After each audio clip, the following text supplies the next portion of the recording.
Mansoor Janahi, Managing Director and Group CEO of SANAD, thank you very much indeed for joining us here at Economy Middle East. Could you start by telling us what are the services offered by SANAD?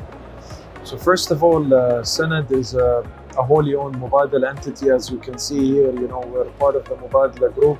We have been in business for 35 years, and our sort of core service areas, we provide aviation services, and in particular, our focus is on engine MRO or engine maintenance, and we also provide financing and leasing services to the aviation sector. The business of SANAD has been around for over 35 years. All of our operations are based out of Abu Dhabi. We're 450 people strong. Yes, we work with all the major engine OEMs.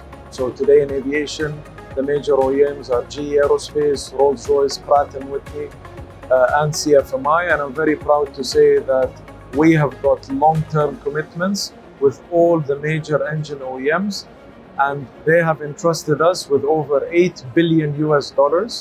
And that's basically, a testament to the position of Abu Dhabi and the trust that the major OEMs have placed in SANAD, where Abu Dhabi today is a major sort of aviation destination and a key sort of part of the global aerospace supply chain. And if I was to ask you, what does the future of aerospace look like? What are some key opportunities as well as challenges that you're preparing for? So if you look at the air show, the Dubai Air Show and its 18th version, I think to me that is the answer. If you look at the orders that have come, record orders. If you look at the sort of air travel activity, we are already at close to 98.5% of pre-COVID flight levels. The Middle East has already surpassed the pre-COVID flight levels. Air travel is expected globally at 3.6%. In the Middle East, it is expected to grow at a CAGR of 6%. Aircraft orders from this region are larger from a wide body perspective than any other region. So, in a nutshell, growth within aviation is on the agenda in the Middle East. It is globally as well. So I think aerospace is very exciting at the moment. Of course, it doesn't come without its challenges, being manpower. We're seeing there being a challenge around the availability of labor. We have a plan against that. Our plan is very much, across sort of multi-levels. One, we are focusing on creating a sustainable pipeline through empowering more UAE nationals to participate. Today, we're over 25%. Our target in the next 2 years is to surpass 30%. And what are your thoughts on the future of aviation and aerospace, and what are some of the challenges and the opportunities that you see? I think the Dubai Air Show is a great example of the growth that the aviation sector is going to see.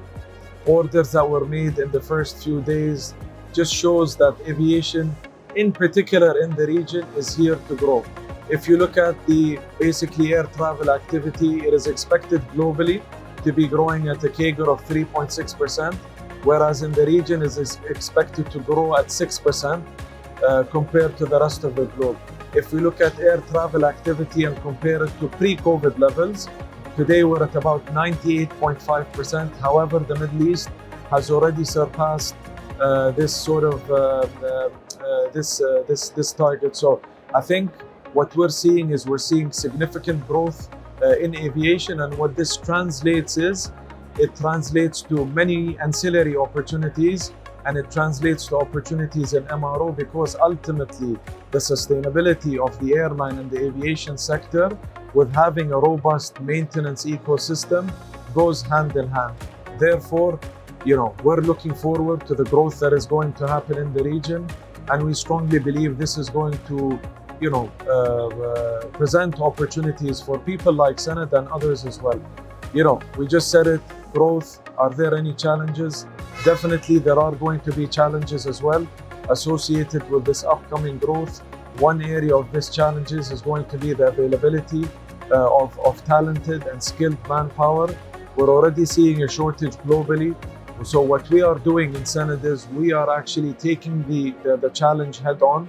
We want to focus on empowering Emiratis and increasing the participation of Emiratis within our workforce, it is important that we have a sustainable workforce. And within our Emiratization program, what we are focusing on is on multi-levels. We are looking at technician programs to basically feed our technical workforce from a direct perspective. We're also looking at our engineering workforce, where we are working with universities to supply us with this pipeline. And with regards to engine MRO services, what kind of demand do you have in the region? So today, if we talk numbers, so within the region, or globally, globally, the size of the engine MRO market is $64 billion US, and within the region, it is around the 10.6 billion mark. Today, SANAD is the largest independent engine MRO provider in the region. So, as I mentioned earlier, as airlines are growing, as demand is growing for air travel, there is going to be a subsequent need for this MRO capacity.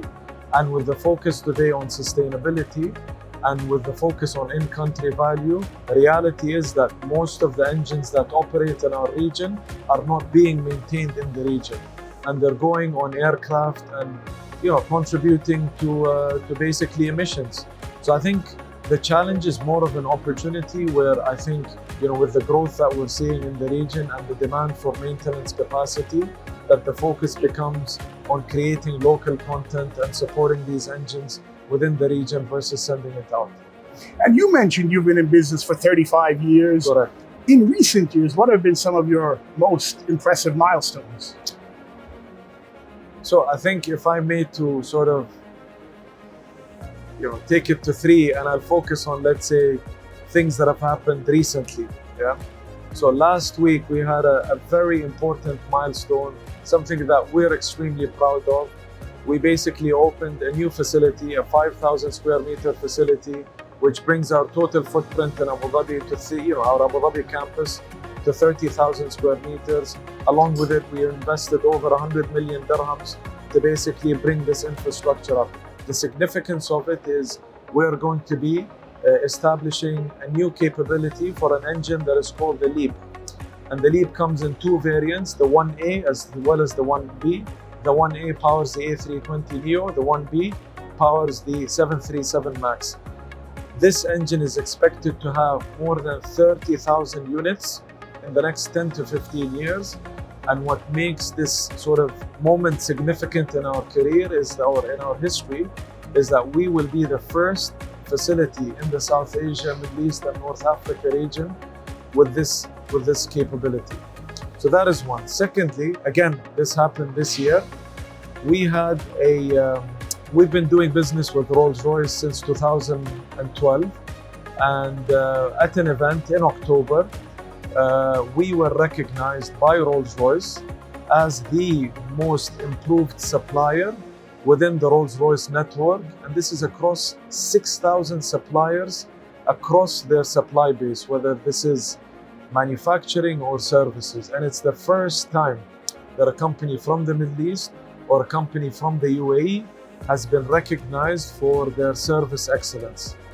Three, I have to say, ultimately all of this is done through people, So I wouldn't say this is something, but I'm extremely proud of the team that we have, whether it is the our expat employees or whether it is our nationals. We're really seeing, talent coming up through the ranks, and it's our duty as an entity that is owned by Mubadala and part of the Abu Dhabi government, that we are a producer of talent, and we contribute to the diversification of the economy by creating sectors and businesses like SANAD, and the aerospace sector has proven today in Abu Dhabi that it is playing an active role, and it's also playing a role within the economy where it is contributing to the GDP and reducing our dependency on fossil fuels and petrochemicals. And Abu Dhabi is your headquarters. That's where you operate from. Right. But what are your geographical expansion plans? So one of our strategic objectives is, today we've got the industrial capability, we've got the OEM relationships, we've got the customer sort of network as well. And we believe that, around us today, around the UAE and around Abu Dhabi, there are opportunities in markets that are growing, in markets that we're not in, and also in markets that need our service. So we're targeting at regions such as Africa, such as South Asia, and such as Eastern Europe that we want to grow into and to leverage our expertise, technically and also from a market perspective to ultimately grow into these markets. Mansoor, Janahi, thank you very much indeed for your Thanks. insights.